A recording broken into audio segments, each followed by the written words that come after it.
Baaniriza okusenga Faith 256 mwebale kwekuumirako abaagala balungi mwebale bitajjanga okwo gwompya teweerabira ku subscribing okubeera ng'otwegattako wano pozi n'ekirala osobola okuba nga oteekako akade okubeera ng'ofuna vidiyo zaffe zonna empya ze tuba tu-uploadinze. Olunaku olwaleero njagala kwogera ku bintu ebireetera emmana okuwunya obubi oba nabunnya okuba ng'ewunya bubi.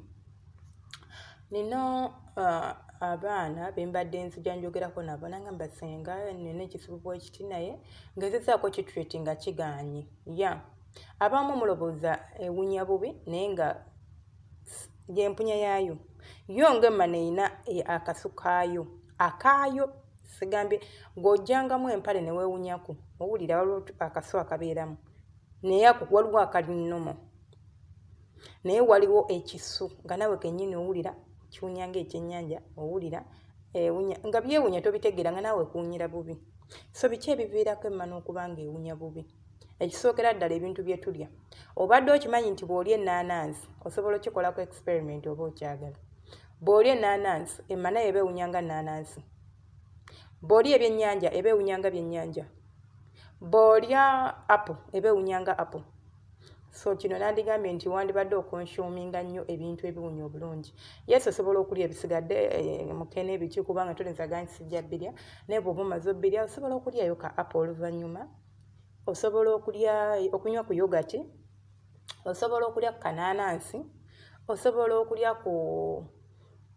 muyembe, ebintu ebirungi ebiwunya obulungi kubanga oba oyagala okikonfaminga n'omusulo gw'ofuka gwennyini guba guwunya ng'ekyo kye walidde oba kye wakonshuminze. Ekintu ekirala kye tusobola okwogerako kyekyokuba nti endwadde naddala zino zi UTIs muyite candida muyite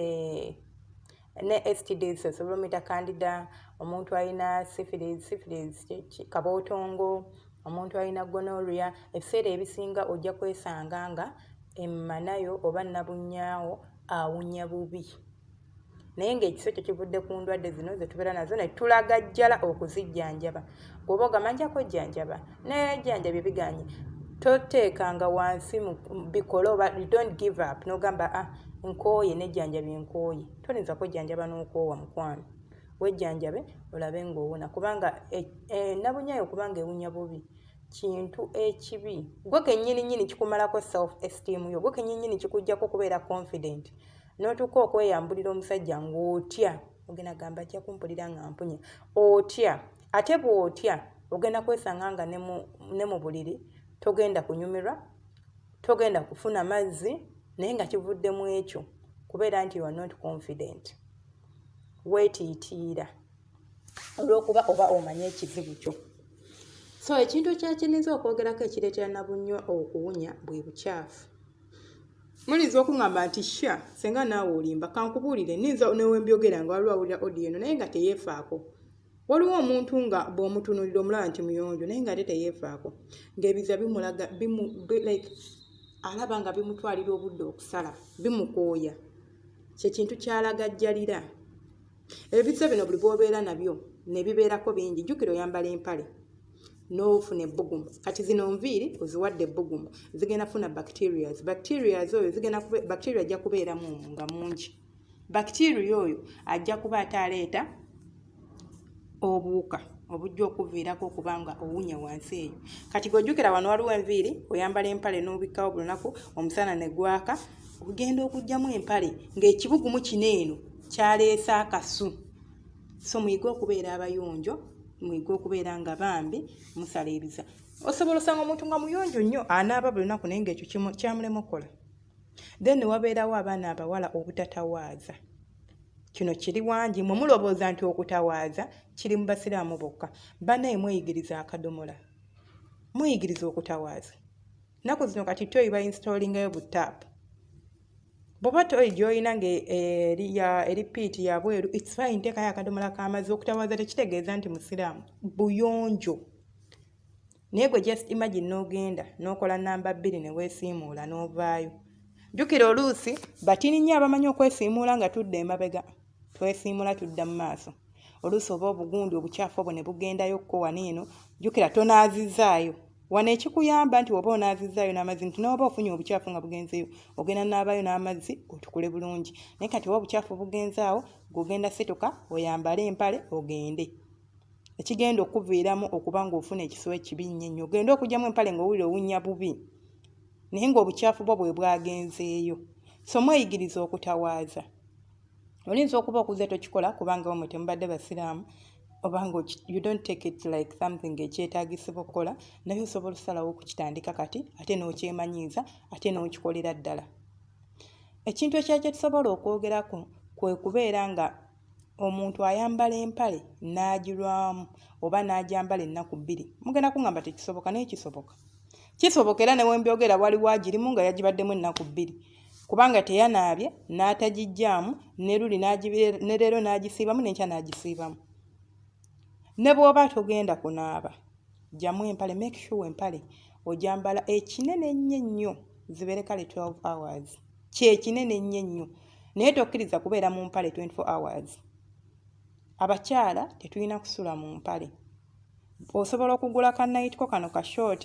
oba empale empanvu naye n'omanya nti sisuze mu mpale ya munda n'oteekamu n'empale empanvu then ey'omunda n'ogijjamu n'oweebaka naye tolinza siiba mu mpale ate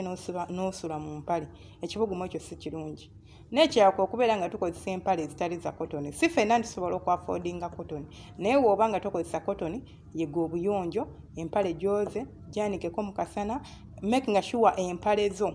ozikwata bulungi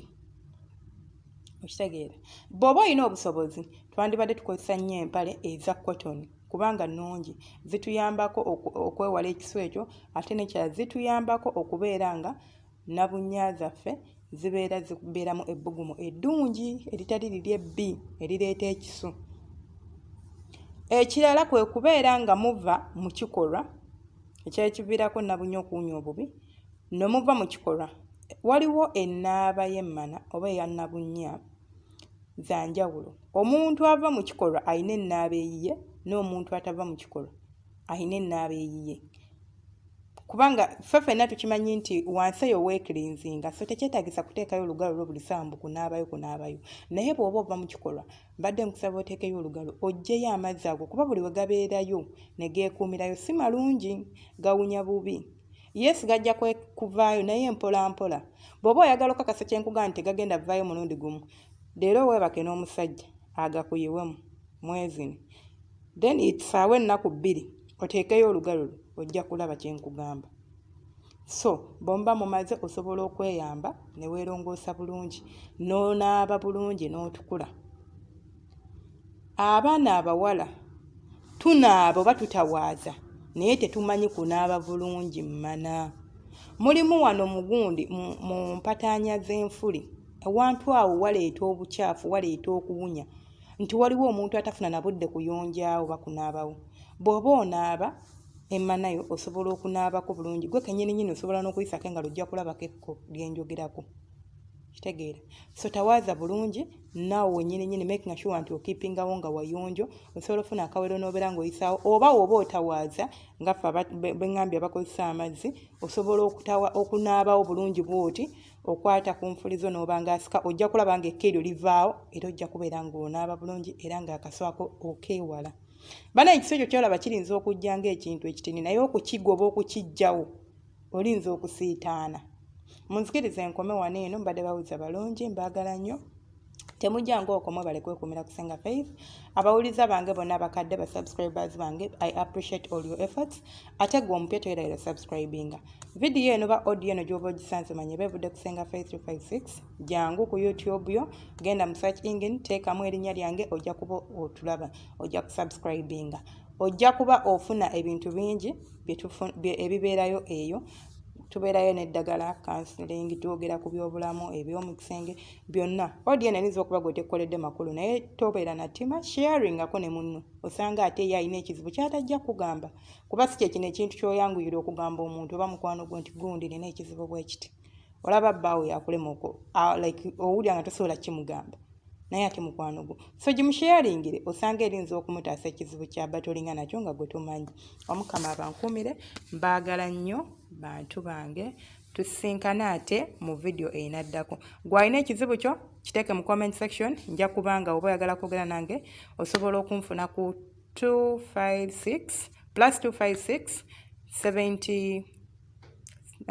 +256 785 40 28 60. Naye tokuba, njangu ku WhatsApp, ate woboze ku WhatsApp introduce yourself bambi. Tongamba hi, ngamba nze gundi oba gye baleko n'oba teweyanjudde linnya, ekizibu kyange bwe kiti oba nsaba kwogerako naawe ku nsonga bweti. Kinyanguyira okuddamu amangu.